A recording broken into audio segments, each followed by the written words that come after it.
¿Sabían que mientras en Moquegua hay colegios sin techo y hospitales sin medicinas, millones de soles desaparecen por la corrupción? Esto no es un rumor, es una realidad. Muy buenas tardes, mi estimado docente Johan Christopher Rodríguez Pinto y público en general. Mi nombre es Edison Gray Córdoba Flores y en esta oportunidad voy a exponer sobre la corrupción en el gobierno regional de Moquegua. Se hablarán sobre la corrupción que se llevó a cabo en las diferentes gestiones de exgobernadores de la región. También se hablará sobre la postura de diferentes figuras de la filosofía frente a esta problemática y se propondrán medidas de solución para eliminar la corrupción en el gobierno regional. La corrupción es un problema grave en el país, especialmente en regiones con recursos significativos, como Moquegua. Debido a su actividad minera, la llegada de grandes sumas de dinero han generado oportunidades de inversión, pero también han proporcionado prácticas corruptas en el gobierno regional. Casos recientes, como la investigación del exgobernador regional Zenón Cuevas Pare por presunto tráfico de influencias, o el expresidente Martín Vizcarra por sobornos en la construcción del Hospital Regional de Moquegua, evidencian la fragilidad institucional. Estas situaciones reflejan un patrón de clientismo político, discrecionalidad y una cultura de impunidad que debilita la confianza ciudadana. Casos como el Hospital Regional de Moquegua, durante la gestión de Martín Vizcarra en los años 2011-2014, se habría pagado 1.3 millones en sobornos a la empresa ICCGSA para asegurar la adquisición de la obra. Además de la Contraloría detectó un pago irregular de más de 41 mil millones de soles como adelanto al consorcio constructor sin cumplir los requisitos legales. Otro caso, el ex gobernador Zenón Cuevas Pare fue investigado por presunto tráfico de influencias, negociación incompatible y colusión. Se señala que la empresa como Selfer EIRL y Reg y Lug EIRL habrían recibido contratos sin la experiencia necesaria. Se fijó una reparación civil de 600.000 soles por presuntos actos de colusión. Ahora vamos con las posturas filosóficas, empezando por Platón. Platón en La República criticó la democracia, advirtiendo que puede degenerar en desorden y absoluto poder si los gobernadores carecen de preparación moral y conocimiento. La corrupción sugiere cuando los líderes se guían por intereses egoístas en lugar del bien común. Eh, la teoría de las ideas, existe un mundo ideal de justicia y bien. La corrupción ocurre cuando los gobernantes se dejan llevar por las apariencias del mundo sensible y sus pasiones. Filósofo Reyes, solo personas con sabiduría, virtud y formación deberían gobernar, buscando el bien en sí mismo y no ventajas personales. Platón advertía que la democracia sin orden puede llevar a la tiranía. Nos insta a elegir autoridades por su capacidad moral y ética, no solo por discursos y promesas. El buen gobernante no es el más popular, sino el más sabio y justo, al servicio del bien común, por supuesto. Ahora voy a hablar sobre Sócrates, las leyes injustas y deber moral. Sócrates en el Critón argumenta que romper la ley dañaría a la ciudad y a uno mismo, defendiendo la obediencia para mantener el orden social. Su postura combina dos ideas.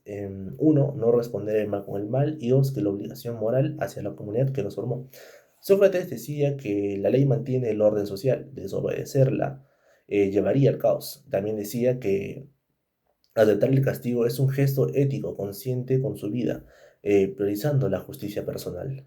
Sin embargo, si la ley está corrupta, la obediencia puede ser complicidad. El método socrático implica la deliberación pública y la crítica racional, buscando la transformación de las costumbres políticas a través de la denuncia razonada y la presión moral. Ahora hablaremos sobre Aristóteles. Aristóteles, en su Ética Nicómaco, vincula la felicidad con la práctica de la virtud. La justicia y la moral son esenciales para la vida en comunidad, ya que el ser humano se desarrolla plenamente en sociedad. La justicia es una virtud cardial que implica dar a cada quien lo que le corresponde sin buscar, sin abusar del poder. No se limita a las leyes, sino que busca la equidad y el bien común. Ahora hablaremos de la moral. La moral se basa en la práctica constante de las virtudes, encontrando el justo medio entre dos extremos. La persona moralmente recta actúa como mediador y equilibrio. Aristóteles diría que la solución no solo son las leyes, sino que la formación de los ciudadanos y gobernantes virtuosos. Un líder debe cultivar la justicia, orientando sus decisiones en el servicio de la comunidad. Puede construir un gobierno que garantice el bienestar de todos. Ahora hablaré sobre el contractualismo social y corrupción de Hobbes, Locke y Rousseau. El contractualismo social explora cómo los humanos se organizan políticamente para la seguridad y el bienestar. La corrupción rompe este contrato entre gobernantes y ciudadanos. Hobbes decía que los ciudadanos ceden la libertad y en un Estado fuerte para garantizar seguridad. La corrupción erosiona la autoridad y legitimidad del gobierno, rompiendo este pacto. Locke decía que el Estado protege derechos naturales, vida, libertad y propiedad. La corrupción viola estos derechos, haciendo que los ciudadanos exijan justicia y cambios. Rousseau sostenía que el Estado debería reflejar voluntad general del pueblo. La corrupción traiciona esta voluntad, generando desigualdad y descontento social. Ahora hablaré sobre Kant, el deber moral y la lucha contra la corrupción. Immanuel Kant postula que la acción moral se basa en el deber, en hacer lo correcto porque es correcto, sin importar las conveniencias o consecuencias. Su impacto categórico exige que nuestras acciones puedan ser universalizadas.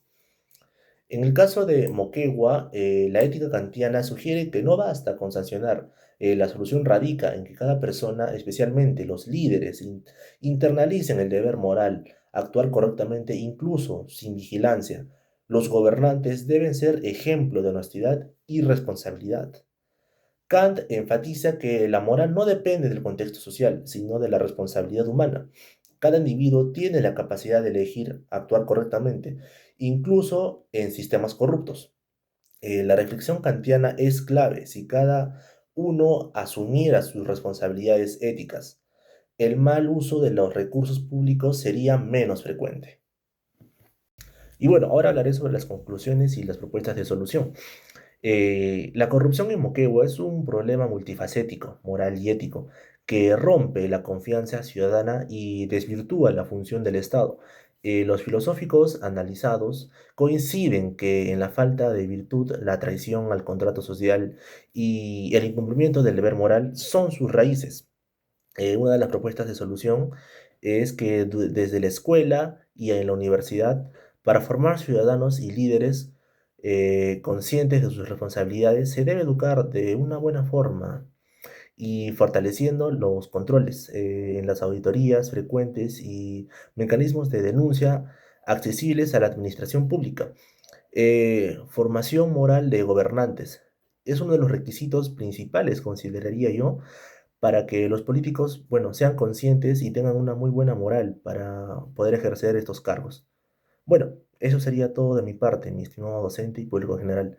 Espero que les haya gustado mi exposición y muchas gracias.